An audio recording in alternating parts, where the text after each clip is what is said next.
Good morning. I have had a lot of requests to do a video on how I make kombucha. So there are lots and lots of kombucha videos on YouTube. There are lots of professionals who know all the science of it and do a really great job. So this video is coming from the point of view of a very busy amateur mom who doesn't do anything perfectly, but I get it done. And yeah, works for us. All of my kids enjoy kombucha. My husband enjoys it. It's yeah, it's a popular drink here, and it has survived just fine this past year, even though I don't treat it very well. I don't do it at the right times. I forget about it. I'm not very scientific about it, but it's done just fine. So there you go. You can do kombucha even if you don't do it perfectly. So the first thing you need to have is a Scoby. I got my Scoby from my friend Jenny, so find a friend to get it from, or I'm sure there are resources online of places to get them. I don't know, she just gave me one of hers. And over time, my Scoby kept growing until I was able to divide it into two. So now I have 2-gallon jars and an unhappy toddler. Hang on. Okay, so this is what I have already done that I didn't show you. I just took about 3 quarts of water and I brought it to a boil. Now, I was doing a total of 6 quarts, but I only did 3 quarts because after it was all done, I was able to cool it down more quickly by putting in my last 3 quarts of just plain cold water. So I took 3 quarts of water. I brought it to just a low boil with 2 cups of sugar. So I've been following this recipe from the Real Food Cookbook. There are many different ways to make kombucha. This is just the one that I had here, so it's what I did.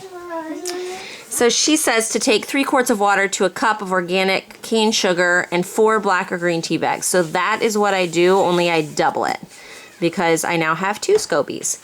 So I just brought it to a boil and then turned it off. It was basically just enough to make sure that the sugar was completely dissolved. Then I threw in all of my tea bags. So for me, that's 2 cups of sugar and 8 tea bags. I use half and half, black and green. You know, I've heard of people using all green or all black. I don't really think it matters. Oh, look at this girl. She's spinning. She's spinning. Yeah. Ready, set, go. Woo! Oh, there you go. Lydia, want me to spin you? Okay. And I let that sit in there just for probably like 20 minutes. And then I took my tea bags out and I dumped in the remaining water. Now, if you lived in the city and you had chlorine water with a lot of chlorine in it, maybe I would boil the whole thing just so that you're purifying that. But we have really good well water out here, and so I don't mind not putting the whole thing in. Okay, then you want to make sure this cools completely. The only thing that can really just kill your Scoby is heat. So you need to make sure this is completely cooled. This is my kombucha that is ready. This is a first ferment. So this is the batch that I already had going, and it's ready to go into some jars to add fruit or honey or whatever you like to flavor it for a second ferment to make it a little more fun. So I have left this in there too long. Like I said, I'm always doing things wrong. And I usually leave it in around 5 days. But it's probably been more like 9, maybe 10, because life has been busy and I just haven't gotten to it. So with nice clean hands, we're going to take this Scoby out of here. This is the part that grosses out my family. Now you can see how healthy my Scobies are. They're getting like crazy big. They're at the point where I probably could even start to separate them again. But I'm just going to put it into this clean bowl for now. And I'm going to put in about 8 ounces. That's about a cup of my fermented tea here, just so that I have it for my next batch. I don't have extra jars right now, so I'm putting it in here to hold it until I empty this out. There are lots of different kinds of jars that you could put your kombucha in for the second ferment. I have been using these just because I'm making so much at a time, 2 gallons at a time, that I've been using these. Over the summer I had some old glass like soda bottles that I was using, which is really fun for the kids to pull one out and drink it, but it's a lot more of a pain because, you know, you're funneling fruit and kombucha into all these little tiny bottles and corking them all, so I just don't have time for that right now. Also, I have read so many things that tell you never to use metal lids for your second ferment, but you know what? I've been using metal lids the whole time and I've never had a problem. I keep my kombucha down low enough that it doesn't touch the metal, because you don't want your kombucha to be directly in metal, but I've never had a problem with it, and so yep, I'm going to keep on doing it because that's what I have. Okay, so for this first batch that I'm showing you guys, if you look online, you can find so many fun flavors and things to make. This is something that my family likes, so this is what I'm going to do for these two. I'm going to put in, this is a small apple that I cut up, and I'm going to make this one an apple blueberry. So I'm just going to put in some apple, and I'm going to pour in some frozen blueberries. And like I said, I'm not scientific about this, so that's maybe like a third cup. And then you are going to pour in, I've got some Scoby left over in there, I might as well just take that out now. You don't have to. I filter this before we drink it, so you don't have to, but I'm going to pour in my already first ferment of kombucha. Okay, and that's it. Now you're going to cap this up really tightly, and I'm going to leave this for about 2 days, and then we'll taste it and see if everybody likes it. My husband likes it a little bit more sour, so I might leave it in 3 days for him. Are you excited? This is the kombucha fan.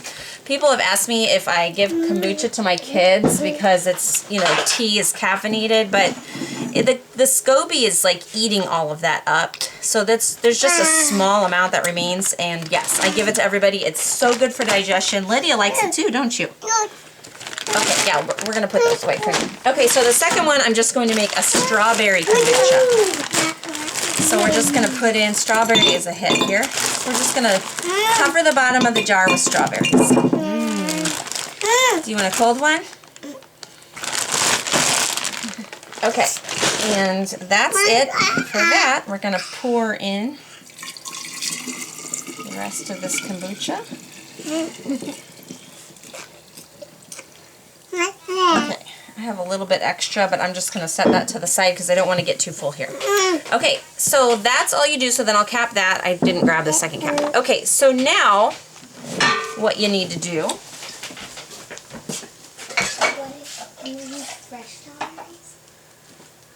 Yep, you could use fresh strawberries. Last time we did a honey peppermint. That was a big hit. I'll probably do that in one of my other jars. But let me show you what you do next. Okay, so now we have our empty jar. You don't even need to wash it out or anything. It's totally fine. No thank you. I just pour it right in here. Okay, so you're going to take your cooled tea and sugar, water, and you're going to pour it in there. Now you don't want to get it too full because you also have to mix in your Scoby and some of that saved liquid. It's crazy how it changes the color.